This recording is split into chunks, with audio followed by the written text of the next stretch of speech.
Mari Mari Pupeñí, Mari Mari Pulamien, Mari Mari Compuché, Inche Hugo Alcamán Piñén. Les saludo con el afecto, con el cariño, con el respeto de toda la semana. Soy Hugo Alcamán, conductor del programa Nutram. Conversar para la paz. Ese es nuestro tema, esa es nuestra ocupación, la paz. Nutram, antigua y milenaria tradición mapuche, el conversar. Qué importante era conversar para nuestros antepasados. Era parte de la salud, era parte de la sociabilidad. Conversar es muy importante. Las personas, la gente, conversamos. Los animales no conversan, se comunican, pero los seres humanos conversamos. Y conversando se conoce la gente, dice el antiguo y sabio refrán popular. Y cuando la gente se conoce, se quiere. Seguro que se quiere. Y esa es la sociedad que queremos, una sociedad donde nos conozcamos, donde nos queramos y seamos fraternos, seamos hermanos. No podemos seguir viviendo en una Araucanía conflictuada, en una Araucanía donde la violencia se ha hecho normal, donde ya las personas ni siquiera conversan del tema. Y sin embargo, la violencia está ahí, está presente. Debemos trabajar todos por la paz. Este programa es un programa único en Chile donde se habla desde lo indígena, que en este caso es desde lo mapuche. Este programa tiene una mirada mapuche y va conversando semana a semana con distinguidos invitados que sí se destacan por este camino, por este esfuerzo hacia la paz. Es un honor contar con cada uno de estos invitados porque nos permiten conocer otras miradas, otras visiones que todas confluyen finalmente y que todas llegan finalmente al mismo camino, al camino de la paz. Bueno, esta semana tengo el agrado, el honor de presentar a una gran amiga de muchos años, pero no la traje al programa por ser amiga, la traje porque es una mujer distinguida, es una conocida mujer gremialista, pertenece a muchos gremios de donde colabora, donde aporta. Tanto es así, y me va a perdonar mi invitada, que acaba de ser comunicada por el alcalde de Temuco que la van a reconocer como persona destacada de la comuna, lo que me alegra mucho. Bueno, sin más, les presento a la señora Elizabeth Brand Diesler. Mari, querida Elizabeth. Mari, Huguito, qué gusto estar aquí. Muchas gracias por la invitación. Muchas gracias al canal también, que siempre acoge toda esta iniciativa. Así es. Que son un aporte a la comunidad, por suerte. Así es, sí. Así es. Bueno, este es un programa de conversación, por lo tanto no es una entrevista, no pretendemos aquí tener una agenda, ¿no? Así que vamos conversando de lo que salga. El programa es la paz. ¿Cuál es tu mirada sobre la paz? ¿Qué es lo que te gustaría? ¿Cuál es tu opinión al respecto? A ver, es un concepto amplio, para mi gusto maravilloso. Te voy a contar una anécdota. Hace alrededor de unos 40 años cayó en mis manos una revista donde venía un pequeño artículo que contaba la historia de un señor japonés que perdió a toda su familia en una guerra, y él inició una campaña a nivel mundial por la paz. Entonces hay una frase que dice que la paz permanezca en la tierra. Y si uno estaba interesado en colaborar en esta campaña, tenía que mandar una especie de cuponcito, ¿no es cierto?, que decía, mire, me interesa colaborar. Y bueno, yo he sido siempre curiosa e inquieta y mandé este cuponcito. Y a la vuelta de correo, porque en esa época los correos demoraban mucho tiempo, ¿ya?, me llegó un origami, una japonesita en papel, con este mensaje que decía que la paz permanezca en la tierra. Y a partir de esa fecha, esa frase, que la paz permanezca en la tierra, la tengo y la he colocado miles de veces en todo lo que hago. Tarjetas de presentación, calendario, hojas, cartas, en los presupuestos, en mi factura, en la boleta, en todas partes, que la paz permanezca en la tierra. No sé si eso te refleja un poco mi sentido y que a lo mejor parece una lecera, un detalle, pero es mi intención siempre buscar el equilibrio para mantener la paz o conseguir la paz. Mira, yo soy muy amigo de los refranes, ¿no? Porque me parece que los refranes, en pocas palabras, reflejan tanta sabiduría, ¿no? Y aquí me acuerdo de otro refrán, ¿no? El detalle hace al conjunto. Entonces, tú evidentemente con estos detallitos vas haciendo un conjunto y el conjunto termina siendo tu vida, ¿no? Porque yo no dije, porque se me pasó, que Elizabeth además es una empresaria y fue nominada el año 2020 como una de las 100 mujeres líderes de la Araucanía, así que tienes muchos títulos. Si todo esto significara condecoraciones, tú tendrías el pecho lleno de condecoraciones, ¿no? Ay, gracias, Sí. Oquito. Bueno, ¿tu ámbito de acción fundamentalmente en Temuco o la región?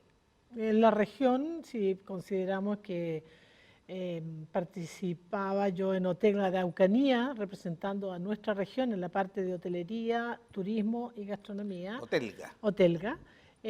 También en Corpa Araucanía, que es una corporación de desarrollo productivo de la Araucanía, Sí. ¿no es cierto? En Fundación Aitue, que Perdón, ¿en Corpa Araucanía estás todavía? Sí, soy la vicepresidenta Vicepresidenta. por cuarto periodo, ¿cierto? Mire qué humilde, no lo decía. Ya. Sí, soy la vicepresidenta. Y así en organizaciones que son, diríamos, de la región y otras que son locales, como la Corporación Cultural de Temuco, ¿no es cierto? El Consejo Asesor del Liceo Industrial de Temuco también, la Fundación Frontera de la Universidad Católica, bueno, en fin, varias otras. Bueno, yo quiero compartir algo que a lo largo de mi vida he aprendido, ¿no? Y hoy día es una convicción. Las personas inteligentes siempre tienen tiempo, porque escucharte a ti para estar en todas estas organizaciones, uno se pregunta, ¿de dónde tiene tiempo esta señora? No está nunca en la casa. Pero yo doy fe de que sí estás en la casa, ¿no? Y he llegado a alguna hora cualquiera a tu casa y ahí estás en tu cocina preparando galletas, ¿no? Sí. Así que hasta hacer galletas tiene tiempo. La verdad es que así, yo he podido conocer tantas personas, he podido vivir en todo este país, incluso he vivido en el extranjero, y tengo el convencimiento de que las personas que no son inteligentes nunca tienen tiempo, ¿no? Y a veces ocurre con las autoridades, donde no tienen tiempo para atender, no tienen tiempo para un minuto. Y al revés, he conocido autoridades, ministros, llenos de actividades a nivel nacional y siempre tienen, aunque sea 5 minutos. Y uno en 5 minutos puede dar a conocer una idea. Así que, indudablemente, me atrevo a decir que este es otro atributo más, ¿no? Ser inteligente. Gracias. ¿Ya? Porque si no, no se administra. Ya los griegos hablaban del tiempo, ¿no? Este es como un dios, ¿no? Según ellos, ¿no? Que administra y que se los da como don a algunas personas. Así que no es de todos. Mira cómo sale esto. Bueno, y cuéntame, también yo vi una publicación tuya del 2020 donde te entrevistaron cuando fuiste elegida una de las 100 mujeres líderes y tú hablaste que a las niñas, a las mujeres, había que prepararlas, formarlas desde pequeñas, desde niñas. ¿Cuál es el concepto ese? A ver, la verdad que es un tema bien específico, ¿ah? Que tiene que ver con los liderazgos. ¿Ya? Yo llevo varios años comentando esto y hablando a ver si prende esta idea, porque yo creo que los gobiernos, los países, las organizaciones son lo que sus líderes son capaces de llevar adelante. Vale, de acuerdo. Entonces, ¿qué necesitamos? Necesitamos buenos líderes, necesitamos líderes grandes de espíritu, éticos, formados, inteligentes, ¿no es cierto?, de buena fe, con buenos propósitos. Y cuando, bueno, yo fui profesora 4 años en el colegio George Chater hace muchos años atrás, y uno veía en los niños pequeños, desde pequeños, dónde estaban los liderazgos. Vale. Tú te dabas cuenta inmediatamente quién era el niño que levantaba la mano y que quería ir, estar en todas, tenía buena voluntad para hacer las cosas, o que quería ser elegido presidente de curso, ¿no es cierto?, o secretario, o tesorero, tener alguna actividad donde aportaba y por supuesto que iba aprendiendo. Todos esos niños, hombres y mujeres, ¿ya? Yo he hecho hincapié en que hay que guiarlos en lo que significa ser líder, buen líder. No importa que después sean líderes, ya sea en la política, en la junta de vecinos, en la iglesia, en scout, en bombero, pero que la base del liderazgo puedan sostenerla, porque también a través del tiempo he ido viendo cómo personas con mucho talento de liderazgo, pero mala formación en administración de los recursos, en falta un poquito de habilidades blandas, ¿no es cierto?, hacen que toda su capacidad de liderazgo se pierda. Porque en vez de solucionar los conflictos, a veces los crean con esa fuerza que tienen los líderes, ¿cierto? Sumamente interesante lo que tú planteas. En lo personal, y aquí yo me hago responsable de lo que digo, ¿no? Pero creo que en Chile hay una crisis de líderes, ¿ya? Sí. Hay una crisis de líderes. Sí. Tenemos caudillos, que no es lo mismo. El caudillo es una persona que convoca en un momento determinado, ¿no es cierto?, y la gente lo sigue, pero al poco andar el caudillo ya desaparece, pero no así el líder, ¿no? Y el caudillo tiene mucho de dictatorial también, ¿no? Es una persona que impone ideas. El líder al revés, el líder recoge la idea de su gente, ¿no es cierto?, y la pone. Sí. Bueno, yo pienso y comparto lo que tú planteas con respecto al liderazgo. Y quiero comentar desde el mundo mapuche quiénes eran nuestros líderes hasta hace 50 años atrás.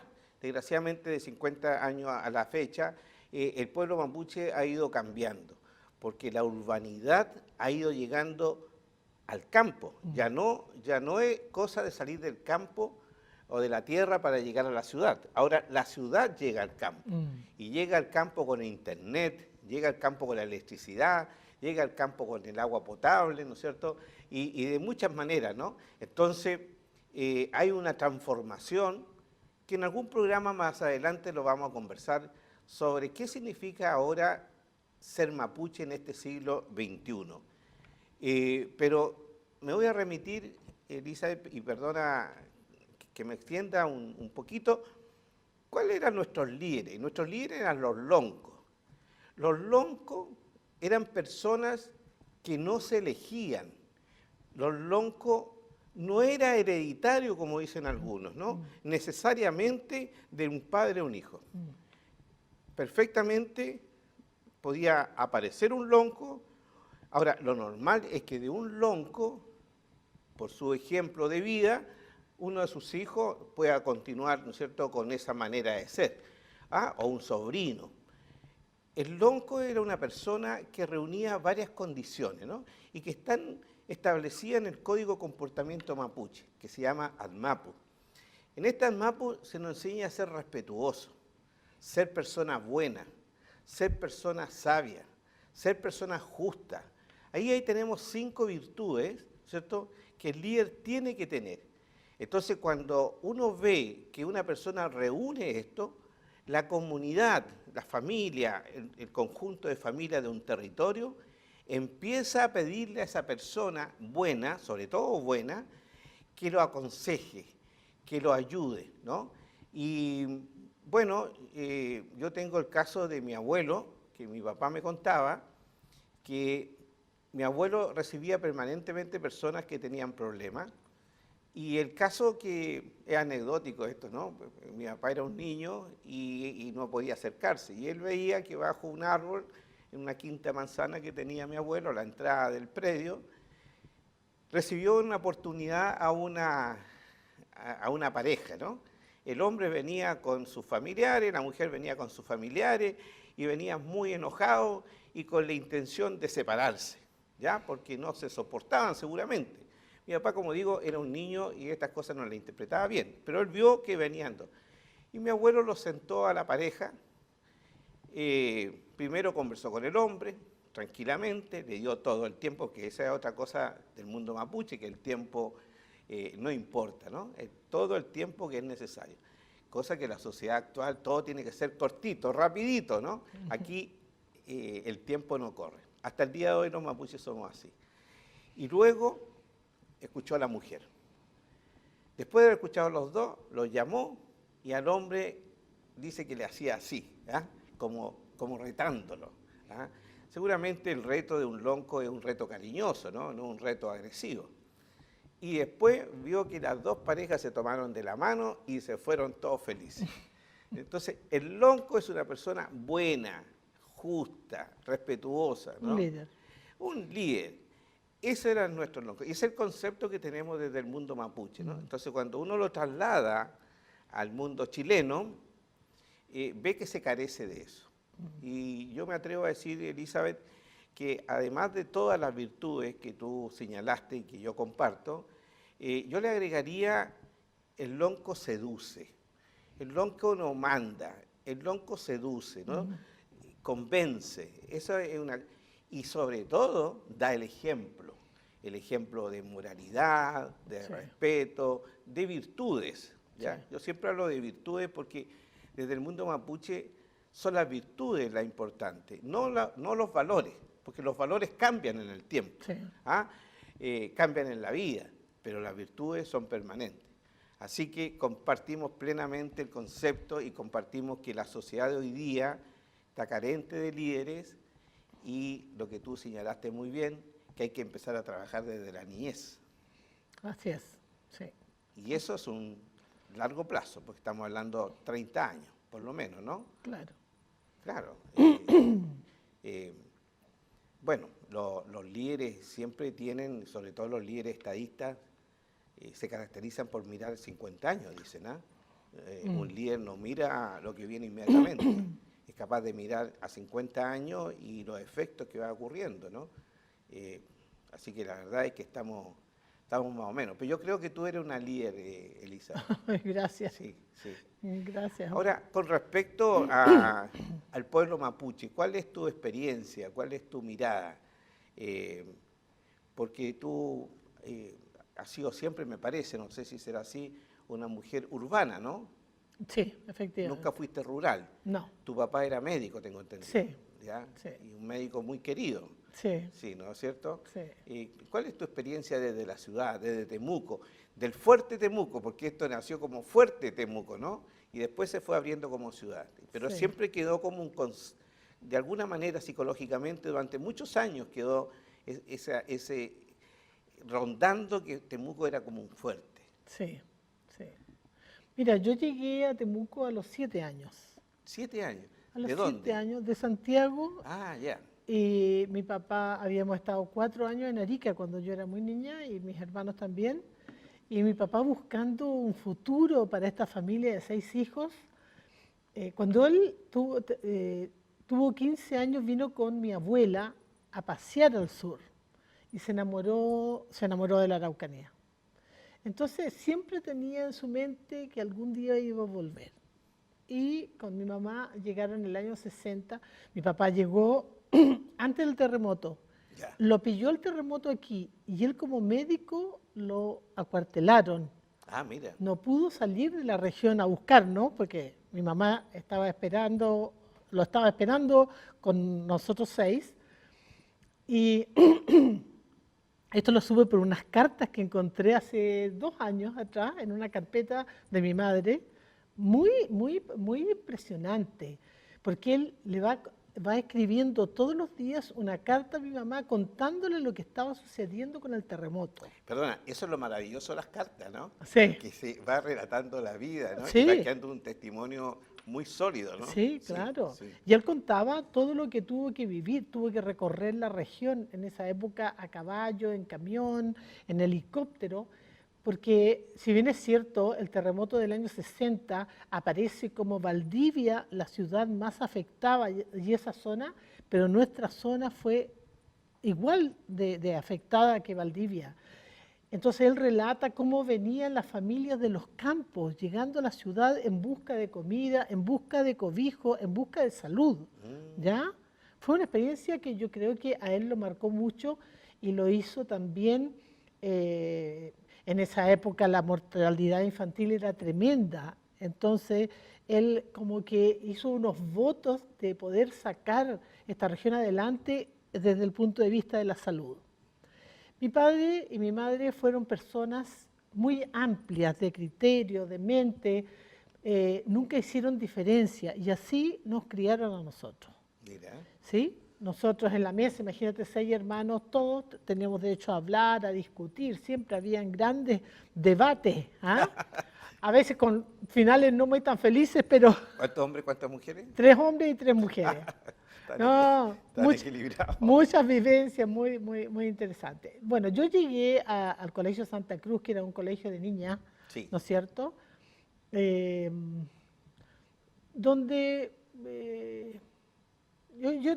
yo creo que había de todo, gente con mucho dinero, gente con poco dinero, ¿no es cierto? Pero era una buena educación. Mi papá decía que lo único que nos podía dejar era una buena educación, así que ahí sí que invirtió en nosotros, ¿ya? Y mi experiencia con el pueblo mapuche en esa época fue muy poca, porque yo te diría que en los años 60 había como un silencio respecto al tema. Ya. Había un silencio social, Sí, claro. ¿no es cierto? Sí. Ni fu ni fa. Que fue esto después evolucionando, ¿ya? Y claro, nosotros tuvimos nanas mapuche, ¿no es cierto? Yo tuve compañeras mapuche, pero para mí yo no veía ninguna diferencia. Porque yo creo que la educación que le dan a uno marca tanto. Una vez me preguntaron, ¿qué diferencia hay entre un hombre y una mujer? Yo dije, ninguna. Ninguna. Bueno, después con el tiempo me puse a pensar, había bastantes diferencias, Sí. pero yo no veía ninguna, porque también yo creo que por la formación que recibí. Mi esposo es hijo de campesinos que vivían dentro de una reducción, pero era una tierra que era de ellos, ¿no es cierto? Eran la única persona que no era mapuche dentro de la escuela. Se educó en una escuela unidocente. Rural. Ya, bien. Por lo menos unos cuantos años, ¿ya? Una vez un dirigente dijo, si a la escuela unidocente hay que quemarlas todas. Yo le dije, para él, le dije, mi marido que es brillante, es una lumbrera. Él se crió y se educó en una escuela unidocente. ¿Cómo dice una cosa así? Bueno, perdona, pero yo conozco a Rodolfo y Sí. es una persona muy, muy sencilla, es Sí. una persona muy cordial, Sí. cariñosa, diría yo. Sí. Así que comparto lo que tú dices. Sí, sí. Tampoco vi yo, cuando yo me incorporé, diríamos, a la familia de mi esposo, ¿no es cierto? Tampoco vi yo mayor diferencia con los vecinos, siempre los llevábamos bien, no. Pero uno empieza... Pero nunca viviste en el campo. No. Tu marido se vino a la ciudad. Sí, mi marido se vino a la ciudad, sí, Ya, sí, muy sí. bien. Bueno, y él vuelve al campo porque increíble su vivencia. Él tiene que ir todas las semanas al campo. Sí, es una necesidad tremenda que yo se la respeto porque yo creo que es parte de la búsqueda del equilibrio, ¿no es cierto? Sí, tal cual. Sí, sí. Bueno, con el tiempo, ¿verdad?, empieza a asomar a través de los años todo este tema del conflicto, etcétera, etcétera, todo este tema de las diferencias, de las deudas históricas, en fin. Y hoy día, como va a ser cuento corto, bueno, Sí. a ver, a ti te consta, ¿no es cierto?, de que yo soy un amante del pueblo mapuche, Así es. ¿no es cierto? Cuando tú fuiste a hablar conmigo por lo de Enama, yo te dije, vamos, al De tiro, inmediato, al tiro, totalmente. ¿no es cierto? Sí. Sobre todo con el propósito, ese tremendo propósito, ese objetivo tan grande que era, ¿verdad?, mostrar lo bueno, mostrar el progreso, mostrar las personas que habían detrás de todo esto. ¿Ah? Sigo pensando lo mismo, sigo creyendo lo mismo. Y yo estaba pensando en la pregunta inicial que tú me hiciste, ¿qué pensaba yo de la paz? Cuando uno lee la historia de la humanidad, no hace tanto tiempo, éramos unos bárbaros. Éramos unos bárbaros. Las brutalidades que hizo el hombre en todo tipo de cosas, no solo en la guerra, en la paz, las discriminaciones con las mujeres, con los niños, fue brutal, brutal. Y cuando uno piensa cómo vivimos hoy día, por un lado el progreso material, ¿no es cierto? Pero por otro lado el progreso en la calidad de las relaciones que podemos tener, ya sea por la educación, por la formación. Yo siento que tenemos que defender tanto la paz. Tenemos que, de verdad, hacernos propósito de mantener la paz a como dé lugar. Pero me pasa hoy día, desde una persona que camina, ¿no es cierto?, por la calle, ¿verdad?, sin mayores antecedentes, cuando yo escucho esto del conflicto y escucho esto de los negociados y escucho de los que utilizan, ¿verdad?, al pueblo mapuche, entonces lo encuentro atroz, encuentro que no tengo ninguna asidero, no sé cuál será el camino correcto, ¿me entiendes tú? Sí. No. Y yo creo que lo que me pasa a mí debe pasarle a varias personas. ¿Ah? Sí, Sí. no, indudablemente. eh, eh, yo conozco un tanto la historia porque me he dedicado a estudiarla, pero más que estudiarla en libros, en ese tipo de cosas, en conversar con mucha gente. Sí. Mi investigación ha sido de conversación. Eh, tanto con mi papá, lo que alcancé a conversar con mi abuelo, que mi abuelo murió muy joven también, ¿cierto? Y los vecinos y los tíos. Hay toda una historia. Y este silencio que tú dices, el pueblo mapuche, efectivamente. Y efectivamente a partir de la década del 60 empieza a haber toda una reivindicación, ¿no es cierto? Que también es un tema largo de conversar y lo haremos en otro programa, pero es tal cual.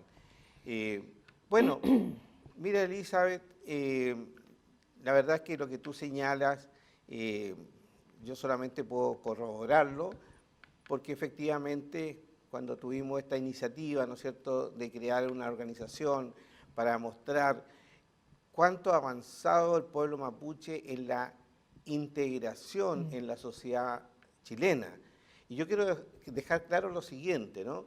Yo tengo mucho cuidado con la palabra integración, porque integración es hacer uno solo. Yo creo que aquí tenemos la gran suerte de convivir dos cosmovisiones diferentes, muy diferentes. Pero esas dos cosmovisiones pueden complementarse. Esa es la palabra que nosotros usamos, complementarse. Así como el hombre con la mujer. Tú muy bien dices, somos muy diferentes, Elizabeth, ¿no?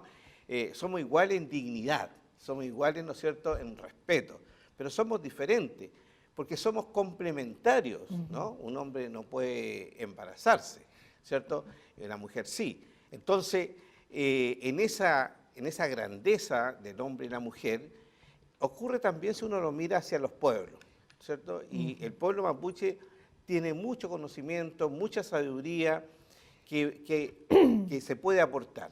Ahora, los mapuches lo que hemos hecho es venir a la ciudad, venir a Chile, conocer los códigos chilenos, y ahí es donde tú muy bien dices, ¿cierto? Hoy día tenemos médicos, tenemos abogados, tenemos técnicos, tenemos grandes científicos, grandes deportistas. ¿Sí?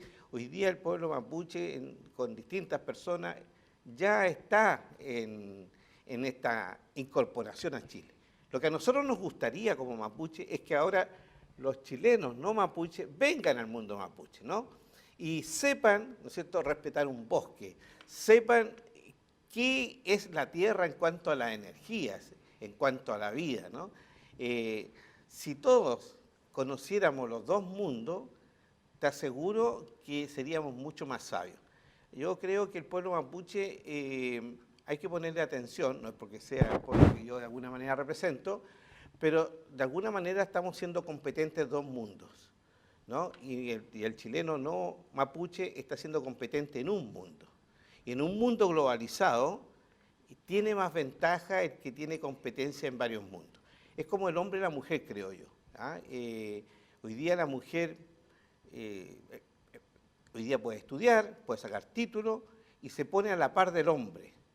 Pero la mujer tiene ciertos elementos que nosotros no desarrollamos, que es toda esa empatía, toda esa sensibilidad, ese gran amor por los hijos. La mujer mantiene eso que nosotros no desarrollamos a lo largo de la vida. Nosotros los hombres teníamos que ser racionales, ¿ah? Pensantes. La mujer no, la mujer tenía que ser emocional. Pero hoy día la mujer mantiene la emocionalidad y tiene la racionalidad. Entonces, hoy día vemos cómo la mujer va avanzando y se está instalando quizás mejor que nosotros los hombres. Esa es una reflexión que yo hago, puedo estar equivocado, no sé qué piensas tú. Huguito, yo quisiera que tú construyeras tu esperanza, reconstruyeras tu esperanza, porque yo creo que el mundo chileno sí ha ido avanzando en el respeto por la naturaleza. Yo creo que mucha gente, ¿no es cierto?, con el tema de la ecología, hoy día con las redes sociales, donde hay mucho consejo, hay mucha información que están recibiendo los niños, los jóvenes y también los adultos en el respeto por las aves, por los árboles. Así que no pierdas la esperanza. Yo te invito a que creas Sí, en nosotros y a que pienses, porque, perdona, disculpa, porque yo creo que hay ojo con las empresas, que las empresas son importantes, que se necesitan, ¿no es cierto? Pero ellos no son toda la humanidad, sí. ¿no es cierto? Bueno, reconozco que estoy un poco desgastado en toda esta lucha que uno va dando. Y yo solamente puedo agregar un concepto más sobre mi amiga, el optimismo. ¿Ya? Entonces, por eso es como es, ¿no? Porque es optimista. Y eso me alegra, ¿no? Y me acaba de inyectar un poco de optimismo, que me alegro. Bueno, Elisa, desgraciadamente nuestro programa es tan corto, llegamos al final ya, y decir que tú eres una muy buena representante de la Araucanía, porque te veo muy bien vestida, ¿no es cierto?, con esa elegancia que tiene, pero tus aros son mapuche, ¿no? Así es. Entonces, eres una mujer que representa los dos mundos y me alegra mucho eso. Bien, amiga, será hasta otra oportunidad. Muchas gracias Hugo por la invitación, muchas gracias a quienes nos están escuchando. Los insto a tener optimismo para mantener la paz en la Araucanía. Bueno, amigos, hemos terminado esta entrevista que ha sido muy entretenida y sobre todo de mucho aprendizaje. Bien, la próxima semana vamos a tener otro invitado también de mucho interés. Ahora no se vaya porque viene la segunda parte de nuestro programa donde vamos a conversar un poco más de contingencia, de lo que está ocurriendo en estos momentos. Los espero.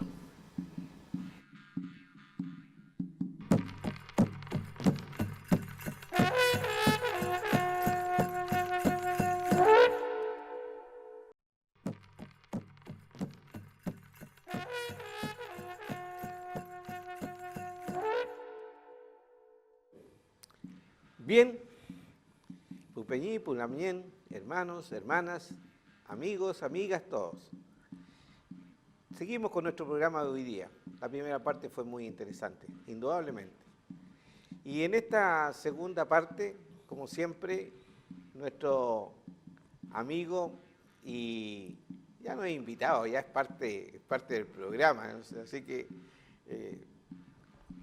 nuestro amigo Richard Caifal, nuestro Peñi Richard Caifal, abogado, es gobernador de la provincia de Cautín, por lo tanto es una persona que conoce cómo funciona el Estado, ¿no?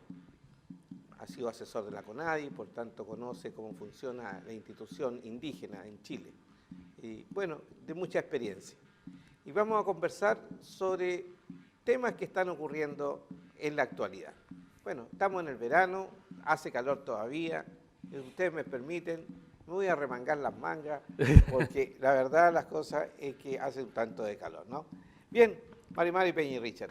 Mari Peña Hugo, Mari Compuché, un cordial saludo para las personas que nos están acompañando a través de las diversas plataformas de Universidad Autónoma de Chile Televisión. Bueno, un agrado como siempre compartir contigo. Escuchaba a Elizabeth Brand hacer unos comentarios, ¿cierto?, de nuestra región, de su presencia, de su llegada, y solamente como un tip quizás histórico, como para rememorar aquella época institucional, diría yo, porque la institucionalidad indígena nace precisamente en la época o en la década del 53, Huguito. Acá en la región por lo menos tenemos la Dirección de Asuntos Indígenas, más conocida como el DACIN, que nace en el año 53, 1953. Así que es coincidente con lo que planteaba Elizabeth, quizás ese silencio del cual ella hablaba se debía precisamente a una carencia o una ausencia de una institucionalidad. Entonces, Y antes no teníamos institucionalidad. no, recuerda que en los años 27 y 30 se crean los juzgados de indios, pero tenían un propósito muy específico, Sí. que era, en este caso, la división de comunidades. Pero una institucionalidad que se abocara a lo que es básicamente la temática, recoger las necesidades, está dada en la creación de la DACIN, o la Dirección de Asuntos Indígenas, liderada inicialmente por Venancio Cuñopachi, no sé si te acuerdas, parte de nuestra historia, y es como la predecesora de lo que hoy conocemos como la Corporación Nacional de Desarrollo Indígena, CONADI. Oye, muy interesante tener esto presente y recordarlo como nosotros, como mapuche, ¿no? Y quienes no son mapuche que conozcan nuestra historia. Efectivamente, en el año 1881 se funda el Fuerte Temuco. Y eso marca un hito, marca una nueva historia, la creación, ¿no es cierto?, o la instalación del Fuerte Temuco. 1883 ya el ejército chileno toma definitivamente el territorio, ¿no es cierto?, y hace una acción en Villarrica. Villarrica es una ciudad simbólica que fue destruida muchas veces por nuestro antiguo, porque no debía construirse nada dentro del territorio mapuche, que nosotros llamamos Nurumapu, que es el lado chileno, ¿no? Acuérdense que Hualmapu tiene que ver con todo el territorio que usábamos los mapuches antiguamente. Nurumapu comprende del océano Atlántico al océano Pacífico. Y en el océano Atlántico, al otro lado de la cordillera, nosotros lo reconocemos como Puelmapu. Y en el lado chileno, Nurumapu, ¿ya? Entonces, la unión del Nurumapu con el Puelmapu da el Hualmapu. Bueno, y efectivamente, tanto por el lado argentino como por el lado chileno, se ocupan todos los territorios mapuche y el Estado argentino y el Estado chileno, ¿no es cierto?, definitivamente se instala. Y eso hay que tenerlo presente. A mí lo que me llama la atención, Peña y Richard, es cómo desde el día 1, inmediatamente nuestros antiguos, nuestra gente, desde 1883, ya empezaron a movilizarse, primero para integrarse a Chile. El pueblo mapuche tuvo una intención primera de integrarse a este pueblo chileno que llegaba con el ferrocarril, que llegaba con la electricidad ya, que llegaba con los automóviles, ¿cierto?, que llegaba con un progreso. A los mapuches siempre nos ha llamado la atención y siempre hemos rápidamente, ¿no es cierto?, tomado lo que nos gusta. Llegaron los españoles con el caballo y nos transformamos en grandes jinetes. Hoy día llegó Internet y Todos tenemos Internet. Y no sé si habrá alguna comunidad que no tenga grupo WhatsApp. Así que así somos los mapuches.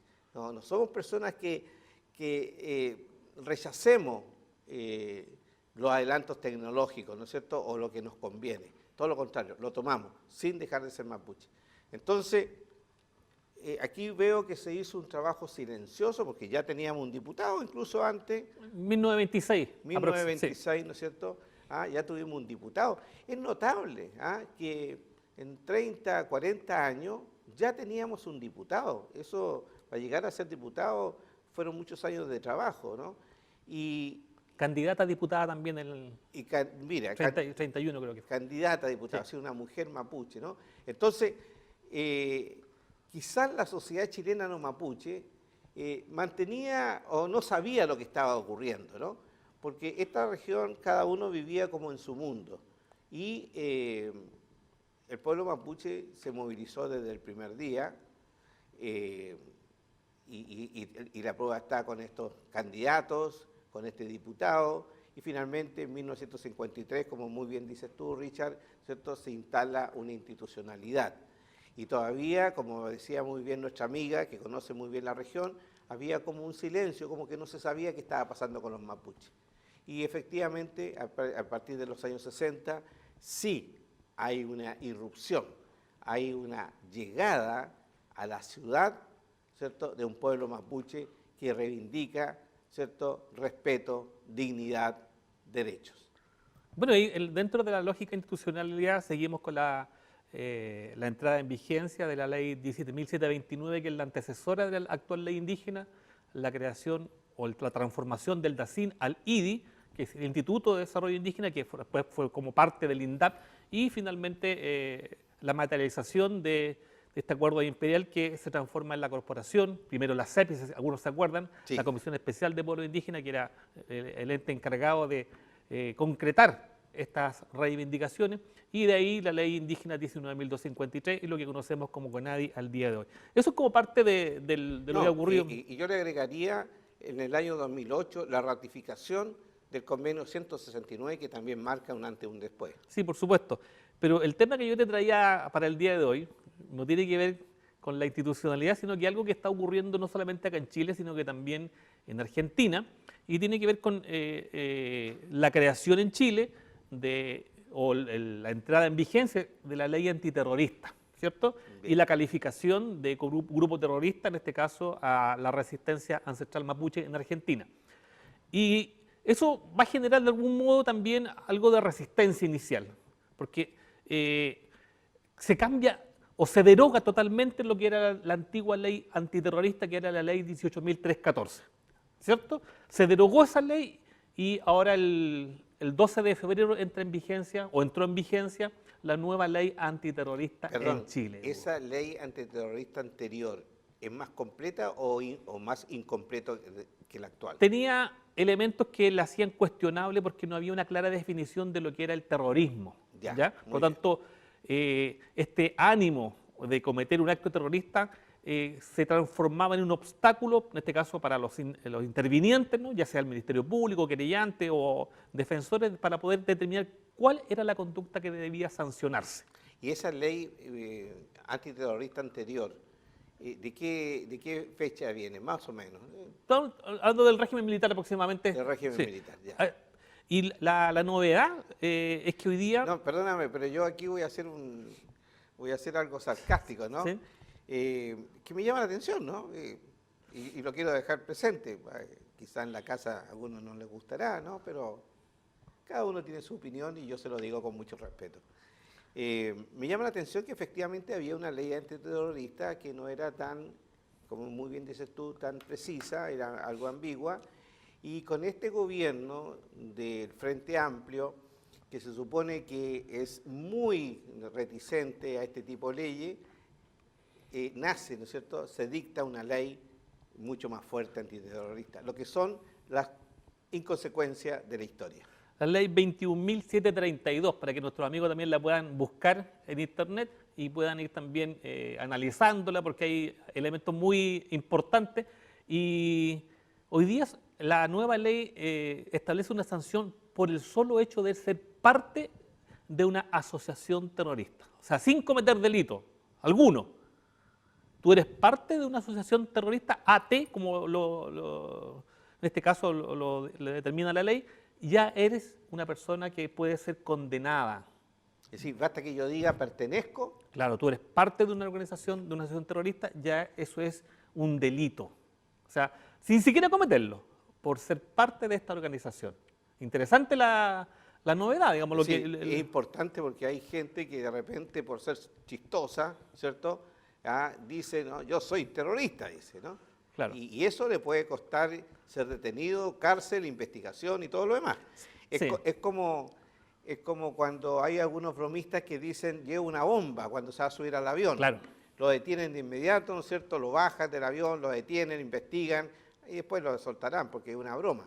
Hay bromas que no se pueden hacer, y está claramente, ¿no? Es decir, en la sociedad actual hay bromas que no se permiten porque hay temor detrás. Claro, y ahí establece también la ley la comisión de delitos siendo parte de una organización, también personas que se denominan comúnmente como los lobos solitarios, aquellos que actúan de manera no concertada, sino que de manera solitaria, pero que tienen un propósito afín con la organización terrorista. También se condena, o sea, porque antes se hablaba de un colectivo. La ley dice que de 3 o más personas que tengan un propósito, que te lo voy también a mencionar, ya estamos hablando de una asociación terrorista. Pero de 2 o 3, pero ahora De también... 3 o más, y también puede ser una persona que en este caso adhiera a esos principios Mira. o a esos valores que son considerados por ley como una conducta terrorista. Pero aquí vamos al medio del asunto, Ya, vamos. porque aquí, ¿qué es lo que es el terrorismo al final del día? Sí. Si es un poco la gente dice que ya, pero ¿qué es lo que es el terrorismo?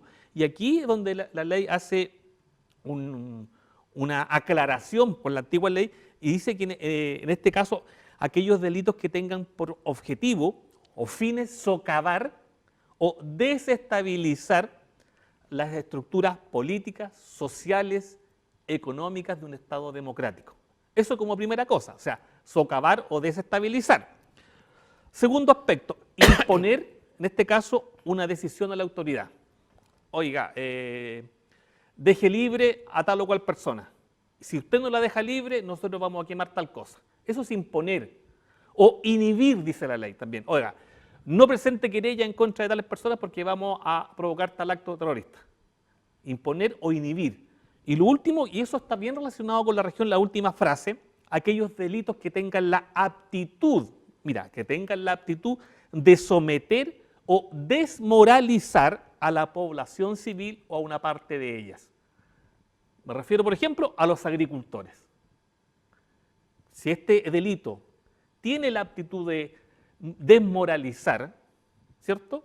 Sería considerado un hecho de carácter terrorista. Agricultores y forestales. Por ejemplo, para que la gente lo entienda sumamente bien en su casa. Porque Y esto aquí, no tiene nada que ver que sean o no sean mapuche, porque en este caso ha habido, ¿cierto?, atentados contra gente nuestra, gente mapuche, ¿no? claro, Además. entonces, someter o desmoralizar, dice. Entonces tenemos 3 categorías de lo que podemos entender como una conducta terrorista. Estamos hablando de personas que pueden actuar de manera individual, de 3 o más grupos. Está también la posibilidad de que haya reclutadores, aquellos que forman, que dan entrenamiento. Bueno, todo lo que nosotros conocemos, la instalación de explosivos, el envío de explosivos.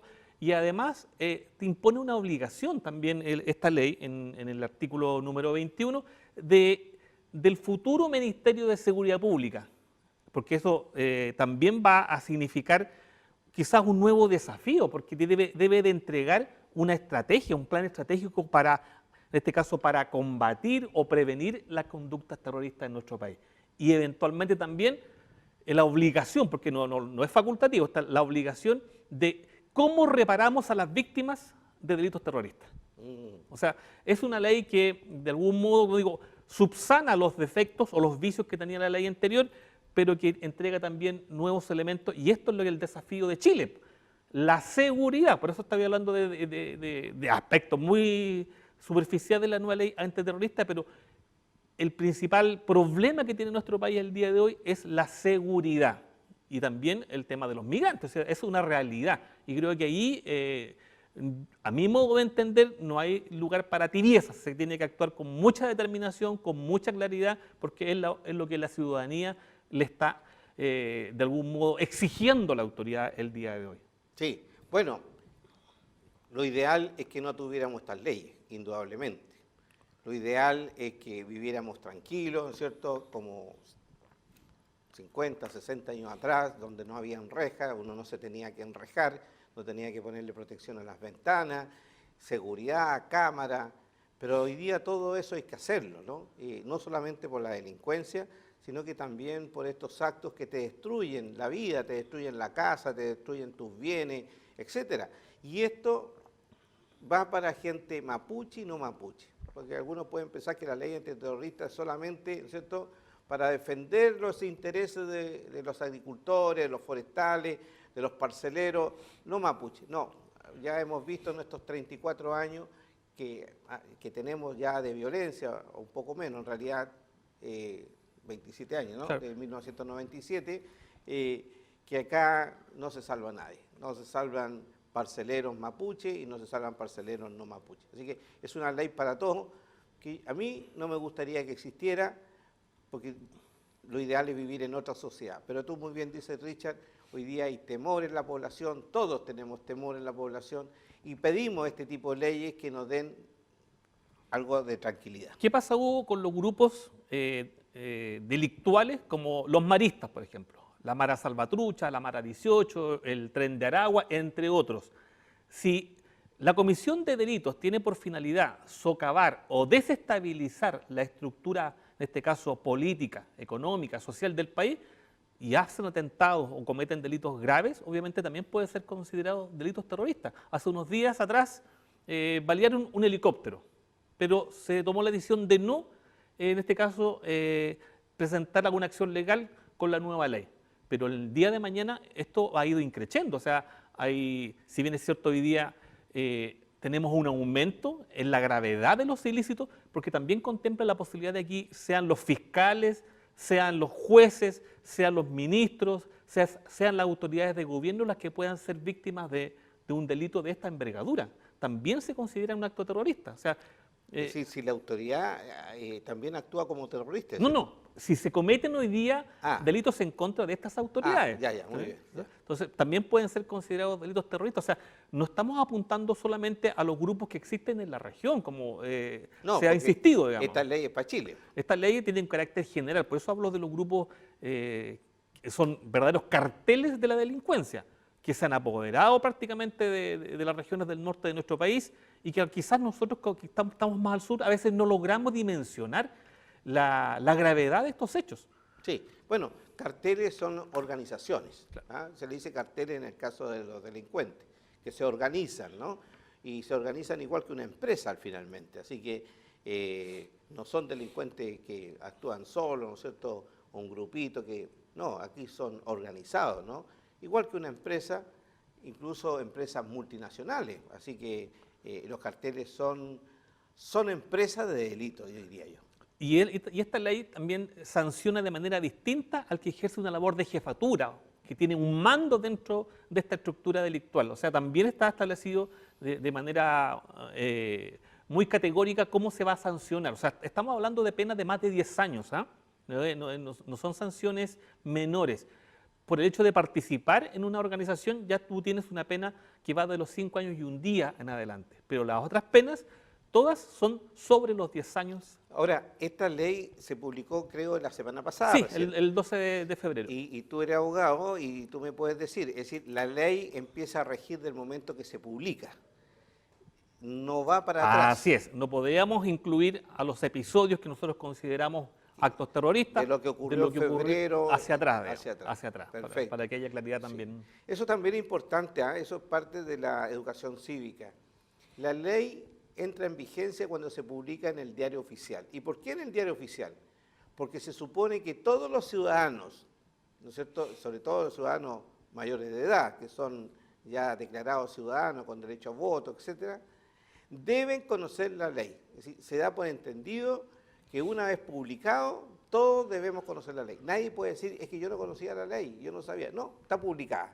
Ahora, que usted lea o no lea el diario oficial, eso no es problema de... No, pero hoy día se informa de manera bastante profusa a través de los medios de comunicación. Bueno, claro. Ahí tenemos acceso a Twitter, o como sea, la red X hoy día, antes era Twitter, la red X, sí. Tenemos a Instagram, Facebook. Hay bastante noticia al respecto, por lo tanto uno puede informarse y puede tomar conocimiento.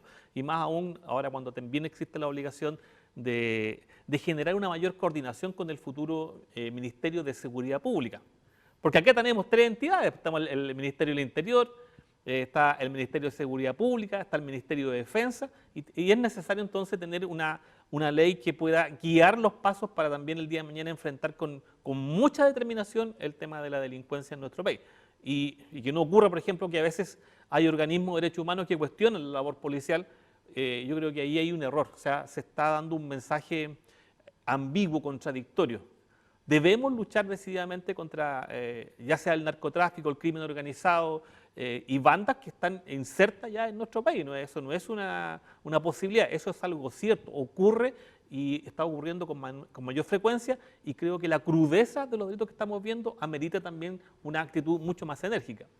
Mira, yo reflexiono y me parece que esta ley antiterrorista, que pasa como una noticia más, ¿no es cierto?, yo creo que va a marcar un antes y un después, ¿cierto?, en la vida de Chile, donde las autoridades van a tener que tener la voluntad, ¿no es cierto?, de recurrir a esta ley, donde los tribunales van a tener que ser, ¿no es cierto?, muy eficientes en la aplicación de las condenas a causa de los hechos que prohíbe la ley. Es una nueva realidad, una triste realidad. Yo ya voy caminando hacia el buen Humapu, ¿no es cierto?, hacia la tierra de mi antepasado, pero conocí ese Chile donde uno dejaba la bicicleta afuera, donde incluso dejaba las puertas afuera. Yo en mi casa dejábamos la puerta abierta, claro. y los niños entraban y salían y corrían, ¿no es cierto?, y no había problema. Hoy día eso no. Entonces, echo de menos ese Chile, echo de menos esa sociedad, pero pareciera que, espero que algún día vuelva. Yo creo que yo no la voy a ver. Espero que los nietos vean ese Chile de nuevo. Pero esta ley nace justamente porque hay que terminar con el temor que tenemos todos, ¿no? Que nos asalten, que nos roben, que nos secuestren. No se puede vivir así, no se puede vivir así. Uno tiene miedo, tiene temor de que a un hijo, un nieto, ¿no es cierto?, le pase algo. No. Así que creo que esta ley antiterrorista que algunos cuestionan, yo creo que hay que mirarlo como una cosa que nos va a ayudar a vivir en paz, porque finalmente nuestro programa busca vivir en paz. Bueno, algo nos hablaba Elizabeth también de aquello, ¿cierto?, cómo ella ve la religión, cuál es su percepción o cuál es su visión respecto de la paz. Y entregó elementos muy importantes que a uno también lo hacen reflexionar. Chile ha cambiado los últimos 50 años. Yo me rememoraba la creación del DACIN en una época en que no había ni siquiera legislación en materia indígena. Entonces, Chile cambió en las últimas 2 décadas, se transformó básicamente, quizás por la permisividad en nuestra legislación, el hecho prácticamente de tener fronteras abiertas. Y me recuerdo el crimen de hace poco de Ronald Ojeda. Eso básicamente es una intervención en la jurisdicción de una nación, de un país. De este oficial, claro, entonces, militar venezolano. Claro, entonces, ¿cómo se hace toda una operación vulnerando, transgrediendo todos estos elementos que supuestamente son de seguridad, y se hace una operación acá en nuestro país? Eso no se puede permitir. Por eso esta ley, a mi modo de entender la realidad actual, puede ser también un elemento diferenciador que nos ayude a combatir y a entregar mayor seguridad a la ciudadanía. Eso para ir concluyendo, digamos, brevemente, porque es una ley bastante más extensa, pero te he entregado elementos que son básicos para poder entender lo que Chile tiene como desafío en el futuro, digo, y con este nuevo ministerio que también tiene que entrar en funcionamiento. Sí, yo solamente reitero, ¿no?, ya lo he dicho ya 2 o 3 veces en este programa, ¿no?, yo no quisiera que existiera este tipo de leyes, pero la realidad, ¿cierto?, de lo que estamos viviendo hace necesario. Y esta ley nos tiene que proteger a las personas que creemos en el esfuerzo, en el trabajo, en la vida honrada, ¿no es cierto?, en cumplir con las leyes, que somos la gran mayoría de los chilenos. La gran mayoría de los chilenos somos personas respetuosas de la ley. De hecho, yo me atrevo a decir que Chile es un país dentro de América Latina que marca una diferencia. Nuestro país tiene un concepto de respeto por la ley, ¿cierto?, porque entendemos que la ley nos permite vivir en sociedad, nos permite vivir en paz, nos permite trabajar tranquilo, ver desarrollar a nuestra familia, ¿no es cierto?, tranquilo. Así que Lo lamento, pero creo que esta ley era necesaria. Bueno, así es, ese es nuestro ordenamiento jurídico y esto tiene que, de algún modo, quedar escrito. Como se decía antiguamente, verba vola, scripta manet. O sea, las palabras vuelan o se las lleva el viento y lo escrito se mantiene, estimado Peña. Y esto es lo que le estamos dejando a las personas que vienen, a nuestros hijos, que vienen detrás nuestro. Bueno, verán ustedes que nuestro Peña Mapuche, abogado, habla en latín también, ¿ah? Así que así somos los mapuches. Estamos preparados para este siglo XXI. Efectivamente, para terminar, solamente una reflexión, Richard, todavía me queda un par de minutos de conversar, ¿no es cierto? Que hay personas que dicen, no, el pueblo mapuche no tenía escritura, era un pueblo atrasado. Pero yo me he preguntado muchas veces, ¿vale la pena la escritura? Porque yo creo, sinceramente, mire, usted estará en su casa diciendo, mira la tontera que está diciendo este caballero. Pero cuando no existía la escritura en el pueblo mapuche, la palabra era ley. Lo que se decía, se cumplía. Y si una persona no cumplía lo que decía, era muy, muy censurado, muy cuestionado, muy rechazado por la sociedad mapuche. ¿Ah? La palabra, todavía queda mucho de esto en nuestros campos, gracias al cielo, y todavía nuestra gente cumple la palabra, ¿no? Pero en el mundo, ¿no es cierto?, donde la escritura ya lleva varios cientos y miles de años, la verdad de las cosas es que la palabra no vale nada. Usted quiere hacer un trato conmigo, me lo tiene que firmar y además tenemos que ir a un notario con testigo. Es decir, ya la palabra vale cero. Yo creo que eso no es evolución, yo creo que es involución. La evolución es cuando los seres humanos somos capaces de ser honestos, honrados, ¿no es cierto?, reales, y lo que decimos lo tenemos que cumplir, aunque nos cueste. Así que ese dicho latino demuestra que ya en Roma, ¿cierto?, la palabra no valía. ¿Ah? Qué triste. Pero hay un artículo en el Código Civil que dice que, conocida claramente la intención entre las partes, debe estarse a ella más que a lo literal de las palabras. Y eso se da mucho en las relaciones laborales. O sea, ahora, claro, de todas maneras nos obligan a escriturar el contrato de trabajo, pero eso es algo que todavía permanece o perdura en el tiempo a pesar de esta obligación de escriturar absolutamente todo, ¿cierto? Sí.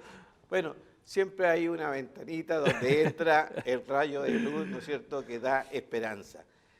Por eso que nunca hay que perder la esperanza, ¿no?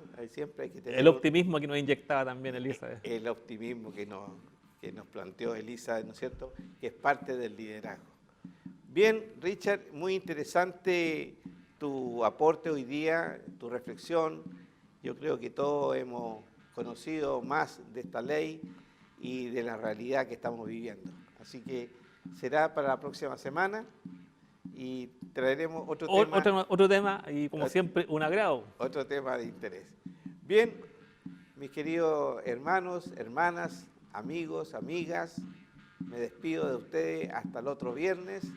Toda la semana, programa Nutram a las 22 horas en este canal, el canal de la Universidad Autónoma Televisión, a quien le agradecemos por darnos la oportunidad de tener un programa donde hablamos y miramos los problemas y las alegrías desde los mapuches. Nutram, conversar. Peucayal. Chaltumay. Chaltumay, Peña y Richard. Muchas gracias. Pumay, buenas noches.